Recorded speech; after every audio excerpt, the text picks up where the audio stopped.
Bienvenidos al Club de Padres Suzuki.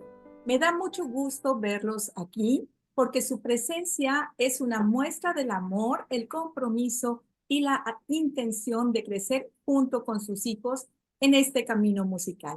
El doctor Suzuki decía que el entorno lo es todo y ustedes son una parte esencial de ese entorno. Con su apoyo diario, con su escucha, su paciencia y su ejemplo, hacen posible que sus hijos florezcan. Hoy tendremos la oportunidad de reflexionar, aprender y compartir sobre este hermoso rol que tenemos como padres, Suzuki. Así que gracias por estar aquí y ser parte activa de esta comunidad. Y ahora, con gran alegría, quiero presentarles a nuestra invitada, Helenise Scapo, profesora brasileña Suzuki de piano, flauta dulce y educación musical para la primera infancia, con una sólida formación en educación musical, psicología, educación infantil y psicomotricidad. Con más de 30 años de experiencia, ha trabajado en escuelas, universidades y actualmente dirige su propio centro Suzuki en Brasil.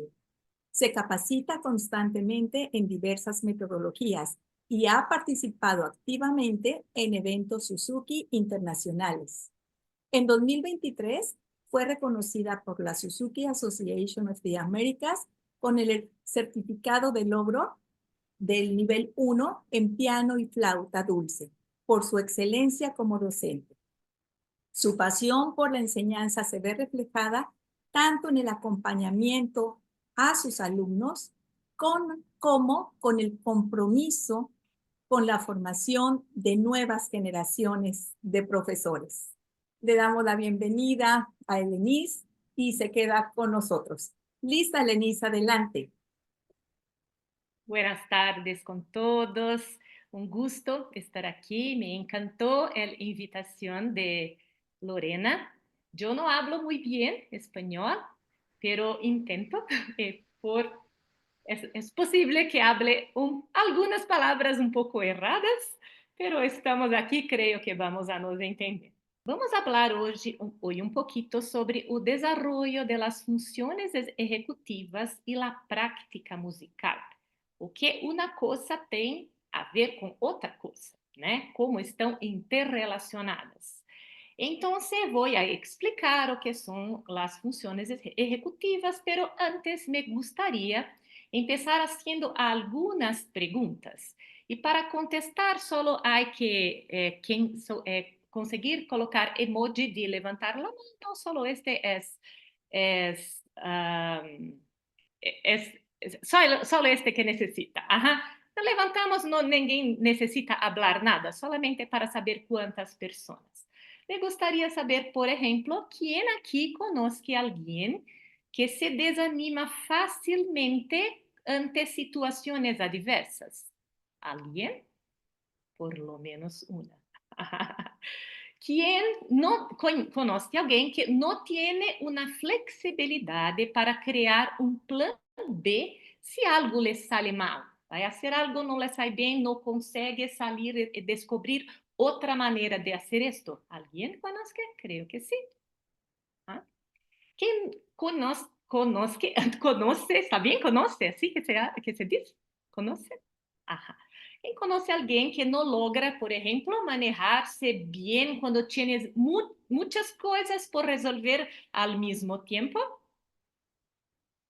También, ¿no? O que pierde el enfoque con facilidad. Basta un de WhatsApp, por ejemplo, y la persona ya no vuelve a hacer lo que estaba haciendo con el mismo enfoque de antes. Creo que todos conocemos a alguien así, ¿no? Genial, yo también conozco. Y creo que pensamos que conocemos más de 5 personas así, quizás más de 10. Pues sí, vamos a hablar aquí de algunos ingredientes fundamentales que pueden ayudar con estas cuestiones, caso que pueden decir a estas personas que pasan por estas situaciones, pueden dar algunas dicas. ¿Por qué esas personas no consiguen hacerlo todo muy bien? Esto todo está relacionado con las funciones ejecutivas, ¿no? Essas funções são responsáveis por regular nossas ações e também dirigir a planificação, a capacidade de razonamento e a integração do pensamento com a ação. Estas funções elas influem em el mantenimiento de la concentración en las actividades, en la retención de la información y la articulación mental, así como evitar aquellos pensamientos que nos desvían de alcanzar nuestros objetivos. Son elas que las que nos permiten trabajar de manera efectiva con los demás, con las distracciones, con múltiples demandas que nos permiten ejecutar tareas. Son como un control de tráfego aéreo, que hay varias informaciones, varias salen, varias chegam e necessitamos organizar isso muito bem. Pero, que são elas? Não estamos falando de funções, mas que são?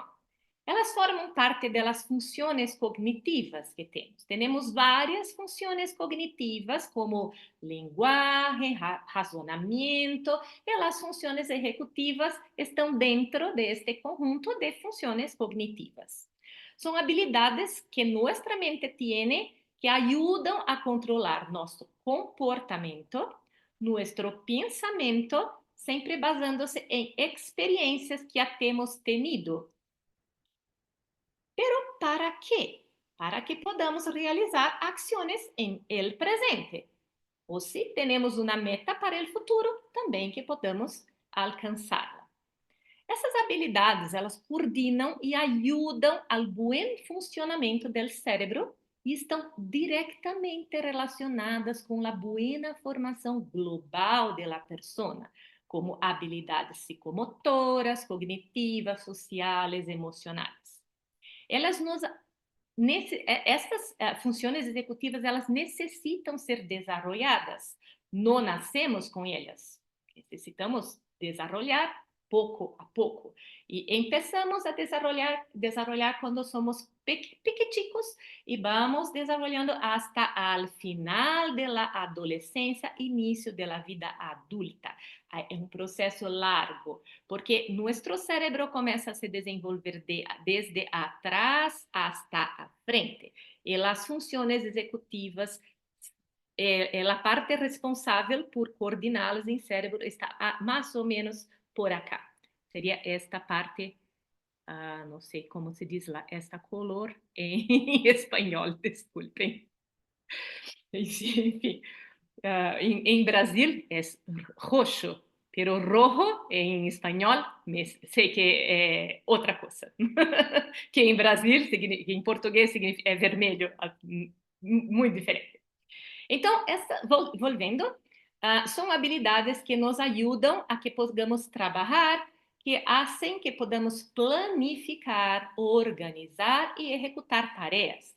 Por exemplo, cepilhar os dentes, tocar piano, cozinhar, conduzir, andar em bicicleta, tudo o que fazemos necessitamos de las funções executivas. Elas controlam nossos pensamentos, como já he dito, nossas emoções e nosso comportamento. E se temos tudo isso bem desenvolvido, logramos desenvolver razonamento, capacidade de planificar e capacidade de resolver problemas. São como um diretor de orquestra que estávamos mirando, que coordena toda a orquestra, que guia o que deve hacerse, em que momento, quando não se deve fazer, de que maneira específica, mais forte, mais fraco, o que não se pode fazer, o que em todo ali. Então, estes em nosso cérebro. Vamos falar aqui de três principais. Há teorias que resumem todas as funções executivas em apenas estas três, e outras teorias añadem outras, pero vamos simplificar e pensar em las três. Então, a primeira seria a memória de trabalho. vamos imaginar que nuestro cerebro funciona como una gran biblioteca y que la memoria de trabajo es el escritorio de estudio, donde colocamos los libros y materiales que vamos a usar en este momento.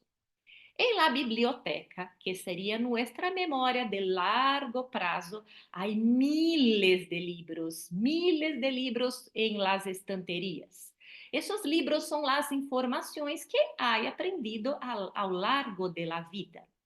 Cuando necesitamos resolver un problema, aprender algo nuevo o realizar una tarea, vamos a las estanterías, tomamos los libros más relevantes y los ponemos en la mesa, en el escritorio de estudio, para podermos trabajar y utilizar apenas las informaciones que necesitamos. Sin embargo, ese escritorio tiene un espacio limitado, es pequeño.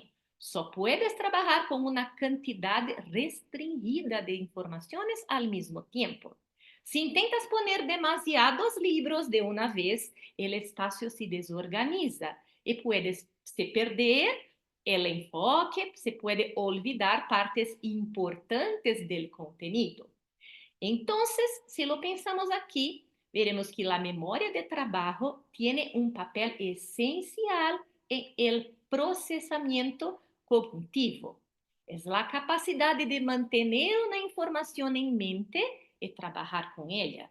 Solamente aquello que necesitamos para aquel momento, para aquella acción. Manipular una información cuando la recibo. Entonces, recibo esta información, relaciono con otra que ya tenía para poder realizar tarefas más complejas, para ampliar nuestro conocimiento sobre algo, como resolver problemas, tomar decisiones, aprender nuevas habilidades. Todo esto está en lo mismo espacio, en la misma cuestión que la memoria de trabajo. A diferença da memória a largo prazo, que almacena informação durante dias, meses ou anos, a memória de trabalho funciona como um espaço mental temporal e dinâmico, muito dinâmico. Ajuda a organizar nossas memórias. Mientras estou falando, vocês estão processando toda a informação. Todo tiene que ser sentido antes de ir a una memoria que guardará por allí. Puedes acceder a la memoria que está guardada y tiene que ver con lo que necesitamos resolver o hacer. Es súper importante dejar que cada persona piense en lo que necesita para resolver algo. Por ejemplo, quando um niño está aprendendo a tocar o piano, o violín, o flauta dulce, a guitarra, o maestro pergunta, e o maestro, desculpe, não sei muito bem colocar os pronomes. Quando o maestro pergunta, por exemplo, ¿qué es esto? Ou, ¿qué tienes que hacer ahora? E o papá ou a mamã respondem por lo niño. Eles estão tirando a oportunidade de este niño organizar as informações que já tem com o que há que fazer. Então, estamos deixando de dar oportunidade de este niño desenvolver melhor, desarrollar melhor sua memória de trabalho. Entonces, es muy importante que dejemos los niños pensarem y responderem, que hagamos muchas preguntas para ellos durante la enseñanza, durante la práctica en casa, porque así estamos ayudando con que desenvolvan, con que desarrollen las funciones ejecutivas que son tan importantes para nuestro día a día, para todo que lo hacemos. Um funcionamento eficiente da memória de trabalho permite que a pessoa retenga as instruções que se lhe han dado com mais facilidade, que associe conceitos musicales previamente aprendidos com os que estão aprendendo e que los aplique em novas situações. Então, quando aprendemos estrelita, los niños logran tocar muy bien las estrelitas, todas las variaciones, con todas las articulaciones, con todo que se ha de fazer, con todos los detalles. Estamos dando oportunidade para que outra peça que tenha algo semelhante, uma articulação, por exemplo, igual, ou um dedilhado igual ao piano, ou um arco igual ao violino, que este niño busque a informação do que já aprendeu em estrelita, em las variações, e aplique em la nueva situação. Algo que podemos fazer também para ajudar a desenvolver, a desarrollar isso, seria, por exemplo, dar instruções ao niño, um jugo. Vamos a jugar, vamos a hacer o seguinte, tu buscas para mim uma botella, enches com água e depois colocas em cima da mesa. Ajá, son 3 informaciones, pero solo puedo decirla una única vez. Niño tiene que guardar la información en tu memoria para hacerlo todos los 3. ¿Y cómo vas a hacer? Él ya sabe cómo se pega una botella porque algún día ya he hecho esto. Ya sabe cómo colocar, poner agua porque algún día he hecho eso. Ele sabe como poner em cima da mesa. O que necessita? Organizar as 3 informações em sua mesa em sua oficina, na mesa de oficina, e depois, que é o cérebro, e depois ir e fazer todas as 3 instruções que foram dadas. Este é um pouquinho para entendermos a memória de trabalho. Outra função executiva é a flexibilidade cognitiva. Se alguém não entende algo que por acaso eu hable mal, por favor, pode acender o microfone e interromper. A flexibilidade cognitiva é a capacidade que temos de cambiar de ideias, de ter um plano B, de realizar ações de diferentes maneiras. Também se pode considerar como autorregulação. A flexibilidade cognitiva é a capacidade do cérebro adaptar-se a esses cambios, de alternar de diferentes ideias e encontrar novas soluções. Imaginem o cérebro como um GPS. GPS todos se entendem? Inteligente. Quando estás conduzindo hacia um lugar e encuentras um bloqueio, por exemplo, ou um embotelhamento, um GPS inteligente, eficiente, recalcula a ruta rapidamente, encontrando outro caminho para chegar ao mesmo lugar. A flexibilidade cognitiva funciona exatamente assim. Se um plano não funciona bem, tu cérebro necessita encontrar outra solução rapidamente.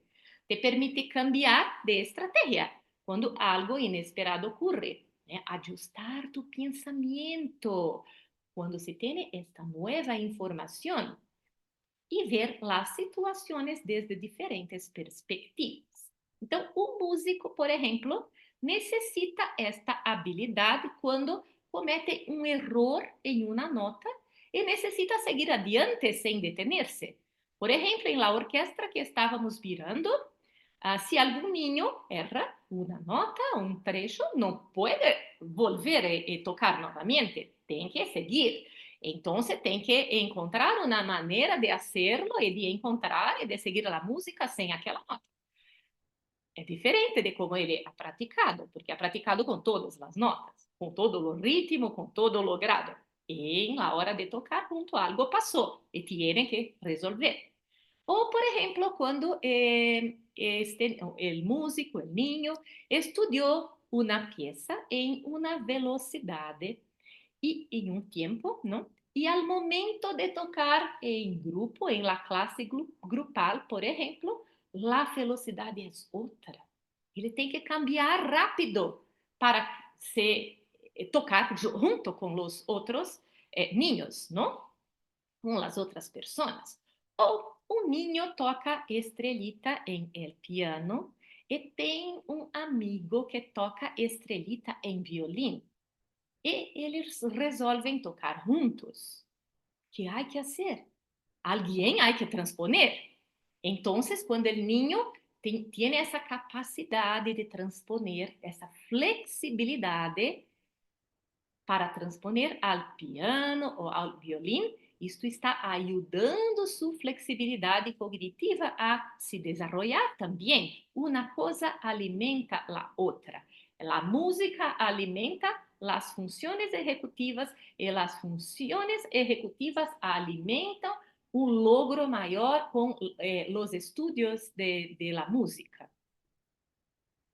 Então, assim como um GPS atualizado hace que a viagem seja mais tranquila, que el viaje seja mais tranquilo, um cérebro flexível hace que o aprendizagem seja mais fácil, que a criatividade seja mais fluida e a resolução de problemas mais eficiente.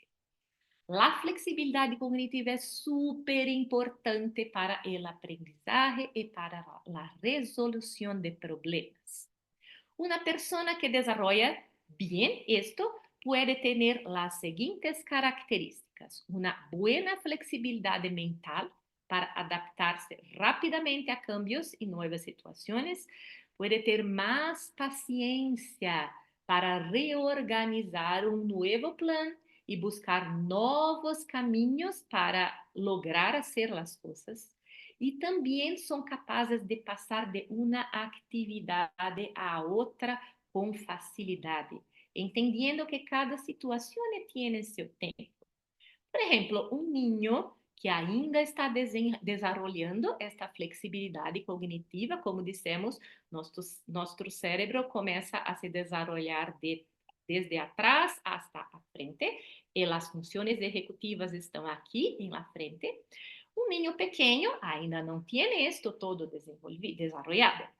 Então, para um niño pequeno, muitas vezes, é difícil ele estar jogando, por exemplo, em seu quarto, está jogando com um rompecabezas ou com outra coisa, e a mamãe chega e diz: agora vamos à prática, está na hora de praticar. O niño necessita de um tempo para transitar de uma atividade a outra. Então, para que podamos ensinar isto melhor a los niños, o que podemos fazer? Podemos dizer-lhe: olá, que bem, vamos a praticar daqui 5 minutos. Tienes 5 minutos para terminar tu jugo, que lindo. Podemos interromper, depois jogamos novamente, mas aqui 5 minutos vamos a praticar. Com ânimo, para que o niño perceba que ele tem um tempo, e este tempo pode, ao largo do tempo, se tornando cada vez menor. Então, se é um niño que necessita muito tempo, dele 5 minutos. Quando falta 4, avisa: falta 4, que bem, estou animada para nossa prática. Não quero. Muitos niños não querem, mas depois vão, não? Vão entendendo. E depois que vira rotina, a prática se torna menos dolorosa. Todos sabemos disso, não? Se torna muito linda, muito linda. Então, é importante ensinar este tempo de transição, também porque faz parte desta flexibilidade cognitiva. E ela é um requisito para a criatividade também. Um exercício que todos poderiam fazê-lo depois, para pensar como estão estas funções executivas conosco mesmos, seria pensar em 2 ou 3 maneiras de desenvolver algo. Então, pense em uma situação, como posso fazê-lo a outra maneira, E 4, 5, 6, quantas conseguirem. Outra função executiva seria o controle inibitório. Este controle inibitório é a capacidade do cérebro de pausar antes de actuar, de controlar os impulsos, de evitar distrações e de elegir respostas adequadas em diferentes situações. Una parte del control inhibitorio es el autocontrol. Pero no debemos pensar en control inhibitorio como algo que la persona deba reprimir, ni que tenga que volverse retraída. No, no es retrair, es simplemente pausar y reflexionar antes de agir. ¿Mm? Imagina que tu mente es como un semáforo. ¿Semáforo se entiende? ¿Sí? Ok. Cuando tenemos luz verde, puedes actuar de inmediato, puedes hacerlo. Cuando tenemos una luz amarilla, te detienes, piensas y evalúas si debes continuar.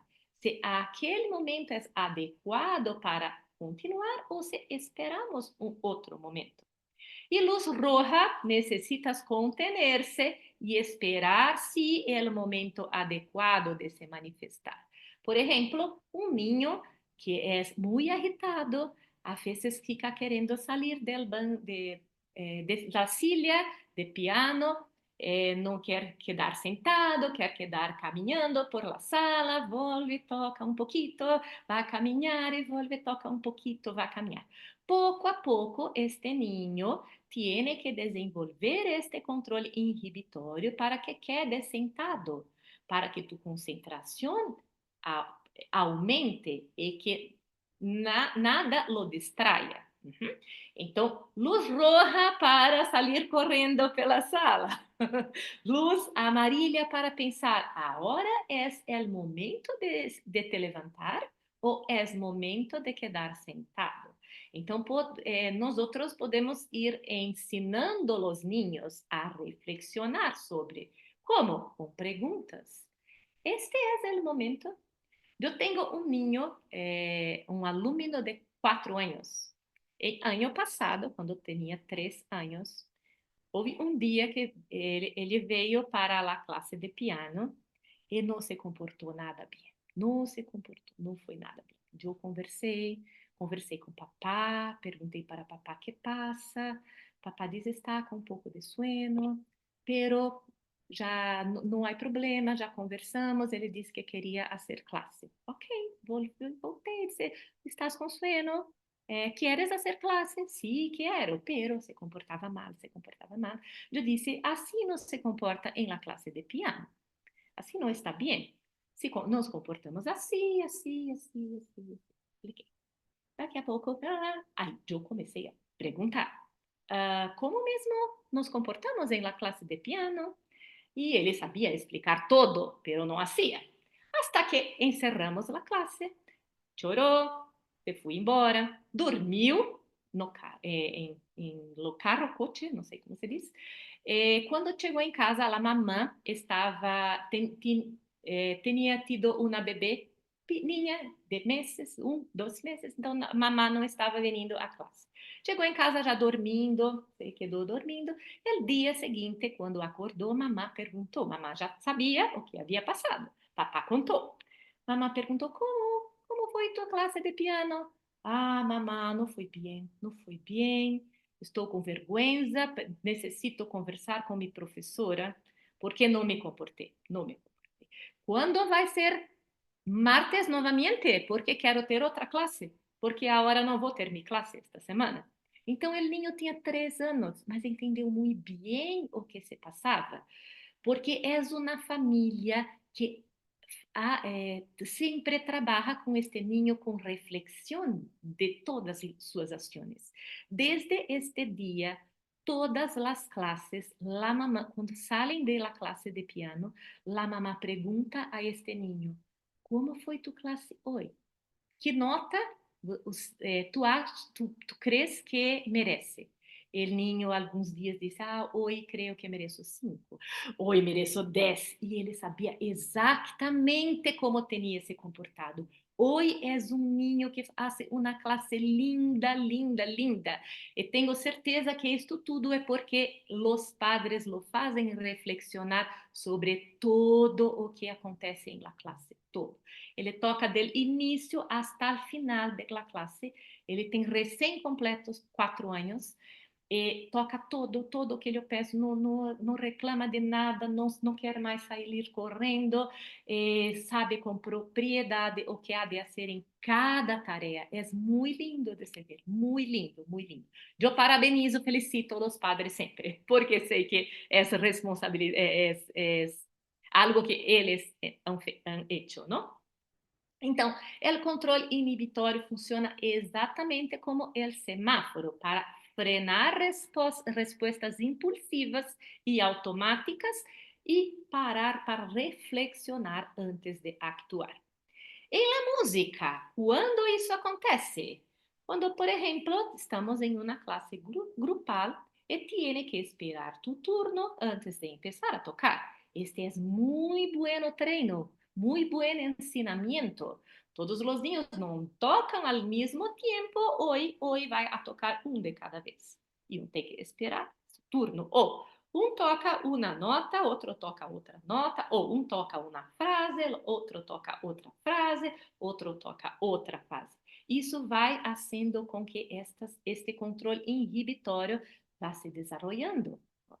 Estamos ajudando os niños, não?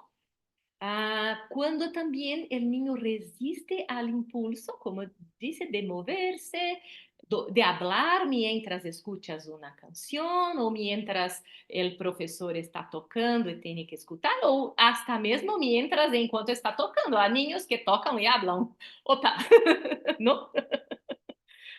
A não ser que o maestro, que seja proposital, o maestro dê uma tarefa para ver se está lista, se já está bem internalizada, e toca as estrelitas enquanto responde a tabuada, 2 vezes 2, 4 vezes 2, aí é diferente, não? Mas há que se concentrar. Então, quando o niño se concentra, ignora todas as distrações ao redor, está utilizando o controle inibitório, né? Não permite que estes estímulos interfiram. Eu, de vez em quando, julgo com meus alunos, vas a tocar, por exemplo, vou fazer algo diferente, não pode prestar atenção em esto, puedes apenas tocar. Quando termina, se lograr tocar bem, aí sim vais a brincar com isto. É um treino e os niños les gusta muito fazer isto. Então, esta habilidade é essencial não só para a música, também para o dia a dia, né? Este permite com que um niño não tome o jugo de outro niño, que não haga pipi em la cama, que uma pessoa levante a mão antes de hablar, que não interrompa alguém em uma conversação e que, como já dissemos, pense antes de reaccionar. Por exemplo, está nervioso, recebe uma mensagem de WhatsApp e responde nervioso. Não é bueno, há que pensar, se acalmar e depois, né, contestar. Então, assim como um condutor respeita o semáforo e isso evita acidentes, um bom controle inibitório ajuda a tomar decisões mais acertadas e melhora o aprendizagem. La inhibición es una de las funciones cognitivas más utilizadas en nuestro día a día y ela también está relacionada con la autorregulación de nuestras emociones. Então, quem tiene um controle inhibitório bem desenvolvido, bem desarrollado, sempre cambio, vou estudar mais. Quando tem esse controle inibitório bem desarrollado, são pessoas que tendem a se autorregularem mais rapidamente. Né? Uma outra parte do controle inibitório envolve disciplina e perseverança. Perseverança também. Resistir à tentação de desistir ou de não completar uma tarefa.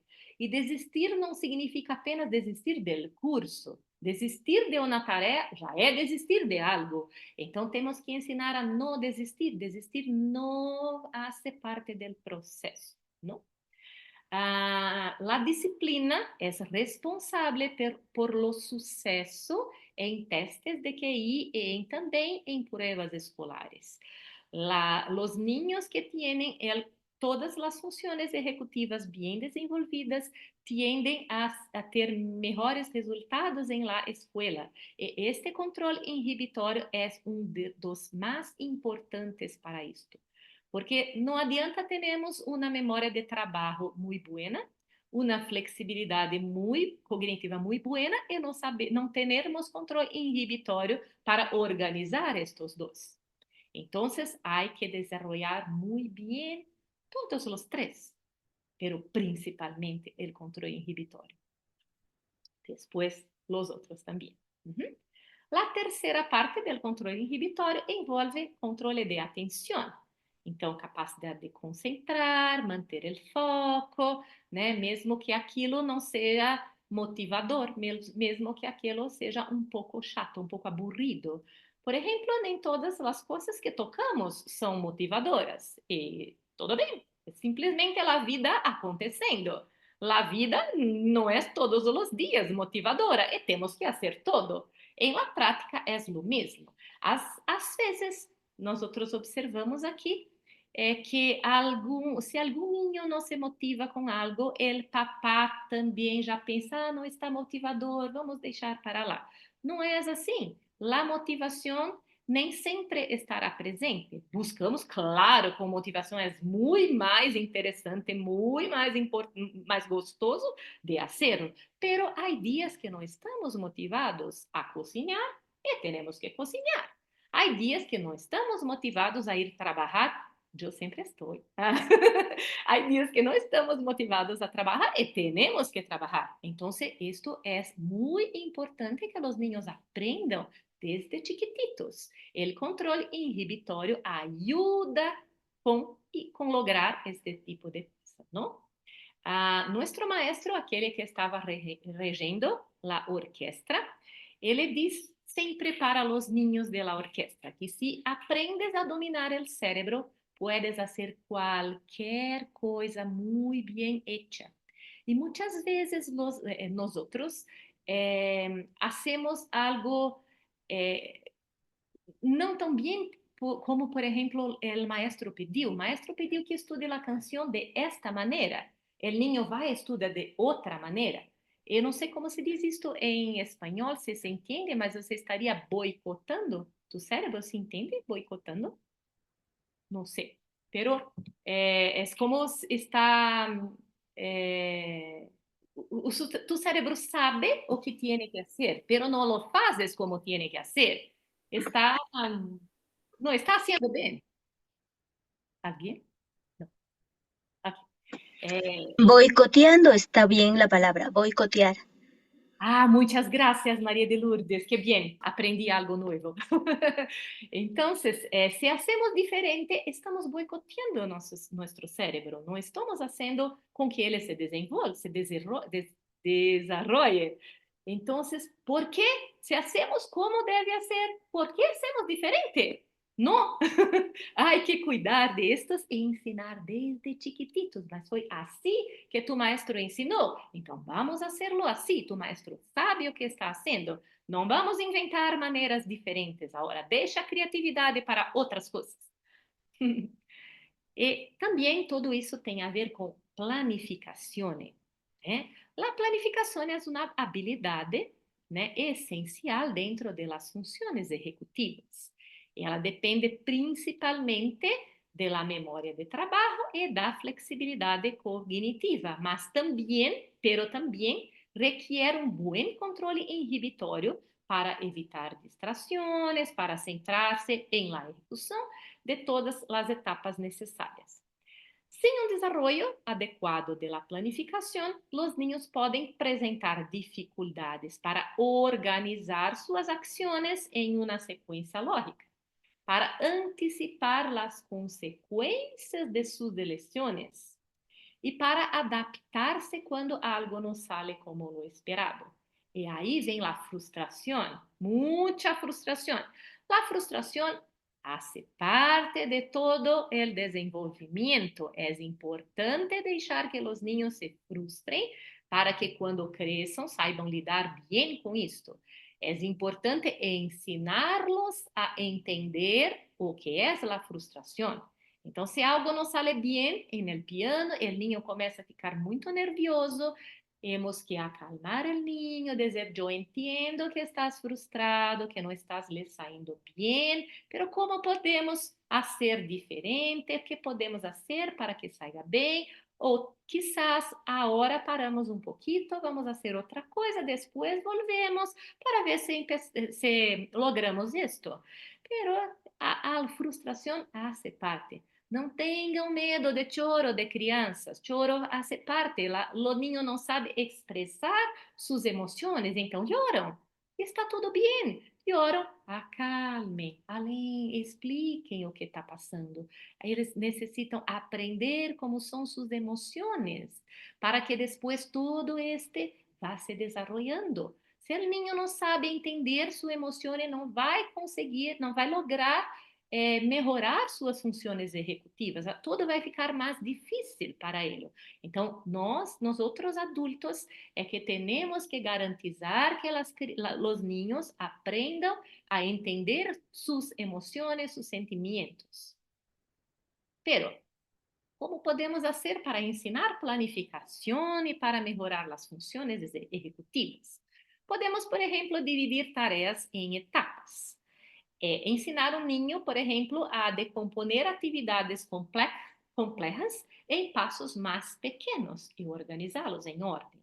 Então, se na prática de violín, por exemplo, o niño está com uma dificuldade muito grande de poner os deditos acá e de fazer o movimento correto com o arco. Desculpe, não sou violinista, estou dando apenas um exemplo, espero não estar falando bobagem. Está com dificuldade de fazer os dois, então hacemos apenas um. Hacemos primeiro o movimento com arco, por exemplo, e depois juntamos os dois. Há muitas notas que fazer aqui. Hacemos uma passagem menor. Resolvemos pequenos passos por vez para depois organizar e poner em um contexto maior. Isto ajuda o niño a planificar melhor, a melhorar suas funções executivas. Para cepilhar os dientes, o que há que fazer? Se formos pensar em todas as etapas, necessitamos primeiro de um cepilho, depois a pasta está bem? Sim? A pasta, depois tem que abrir a pasta, abrir o cepilho, poner a pasta, todas as etapas. É interessante pedir que os niños expliquem todas as etapas, uma a uma, para fazer qualquer coisa. E é interessante pensar como nós outros mesmos pulamos etapas, porque é tão automático fazermos algumas coisas que não pensamos que necessitamos esto, depois esto, depois esto, depois simplesmente hacemos. Mas para ensinar, planificar, é importante fazer pensar em todo, em todas as etapas. Para tocar piano, o que necessitas? Necessito ter um piano, necessito abrir o piano, necessito uma silla, necessito, se há um panuelo, necessito tirar o panuelo, depois necessito sentar-me bem, posicionar-me bem, conferir se minha mão está bem, e todo assim por diante. O niño pode explicar todo. E se pula alguma etapa, é muito divertido quando podemos dramatizar isto. Dramatizar, não sei se está bem, mas demonstrar com o corpo. Então, para tocar piano necessita poner a mão e tocar. E podemos poner a mão acá, por exemplo, e tocar. Porque o niño não disse que teníamos que poner a mão em las teclas. E aí o niño vai entendendo que há outras etapas e aprendendo a planificar melhor. Claro que há idades e idades para hacermos diferentes tarefas, não? Outra coisa que ajuda a desenvolver a planificação e as funções executivas são rotinas e estruturas.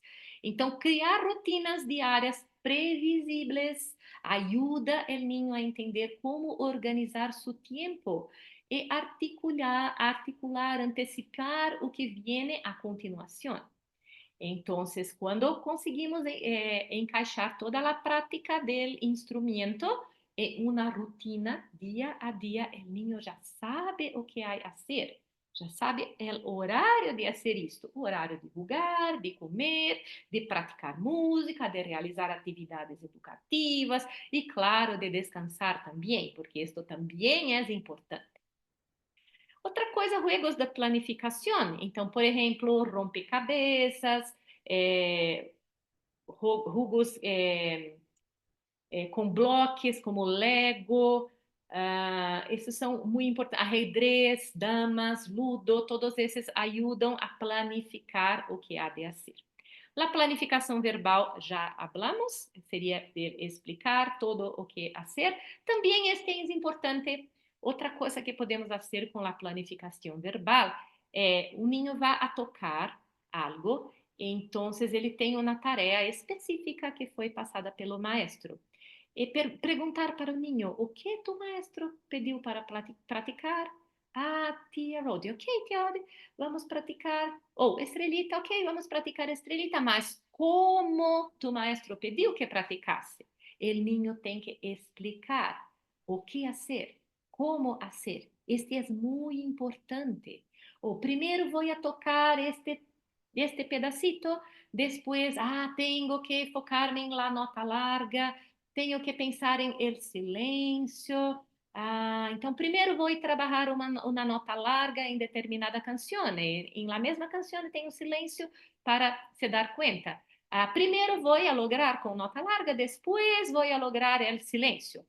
E el niño explica e depois trabalha de acordo com o que explicou.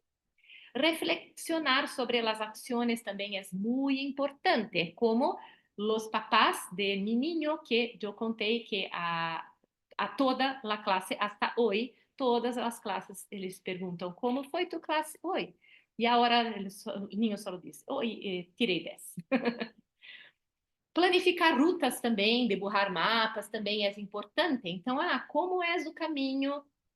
Caminho está bem? Como é o caminho desde a casa hasta o estudio de música? Como é Camino, camino? perdón, camino. Camino, gracias. ¿Cómo es el camino desde la casa hasta la escuela? ¿Cómo es el camino dentro de casa desde un dormitorio, cuarto, no sé cómo se dice, hasta la cocina? ¿Né? Entonces, el niño tiene que dibujar o tiene que explicar cómo hacer. Se temos buen desarrollo de todas essas funções executivas, qual é o resultado? Qual é sua importância em el desarrollo infantil e também em la vida adulta?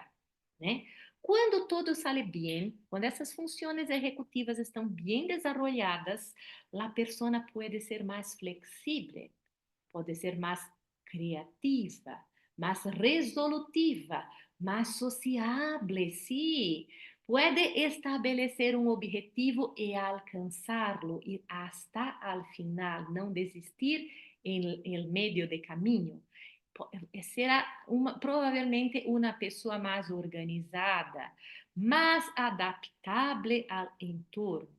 E também não tem baixa tolerância à frustração, como já falamos também. É decir, sabe que as pérdidas existirão e sabe como lidar com as pérdidas.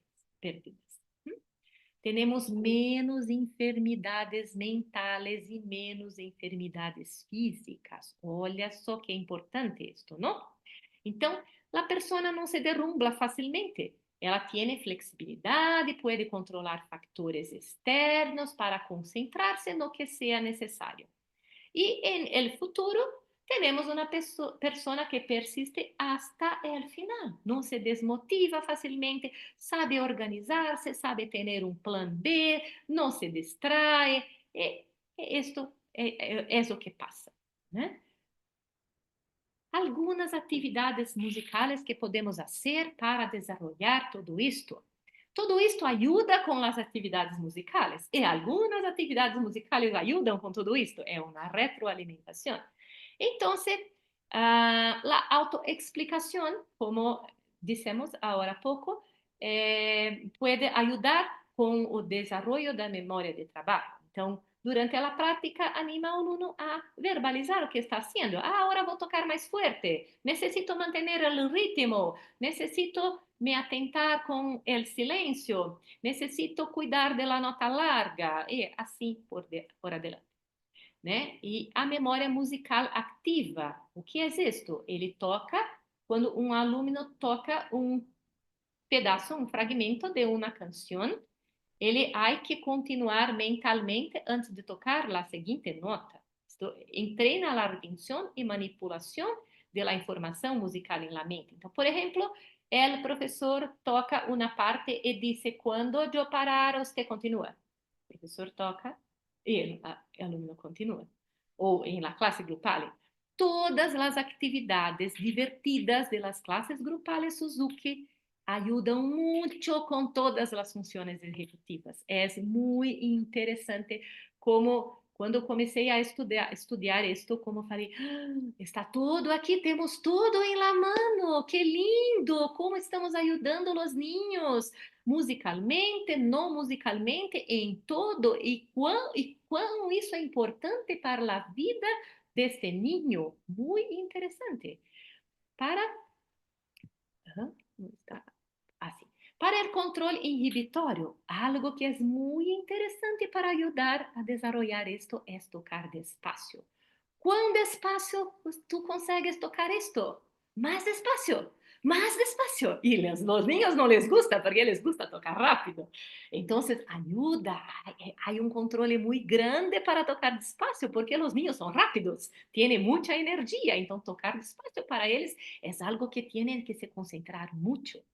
Ou tocar com atenção ao metrônomo. Há alguns jogos em que o metrônomo toca e solamente quando o metrônomo faz ping, se pode pular, por exemplo. Quando o metrônomo faz ping, se pode fazer um pega-pega, ¿se entende? Um chico a pegar não sei como se diz, mas aí é uma brincadeira em Brasília em que se chama pega-pega. Um ninho tem que pegar para nós outros é isto, né? Outra criança, outro chico, e depois é este chico que tem que pegar outro. Então, é possível fazer um pega-pega com algo em la mano, e quadrados desenhados em lo piso, e quando o metrônomo faz pim, todos têm que pular em um quadrado. E se quem está com esse consegue encostar em outro ninho, está pego. Esta é a vez do outro. Há algumas coisas assim. Esperar para começar, como já falamos também, não? Para a flexibilidade cognitiva, há muitos jugos em las clases grupales, como tocar uma mesma canção de diferentes maneiras. Vamos tocar feliz, agora vamos tocar triste, vamos poner uma terça menor e tudo se cambia. Vamos tocar como se estuvieras contando um secreto. Vamos tocar com uma regra louca. Por exemplo, não se toca a nota dó. Então, vamos tocar estrelita pelo não se... em piano está em dó maior. Pero não podemos tocar o dó. Empezamos.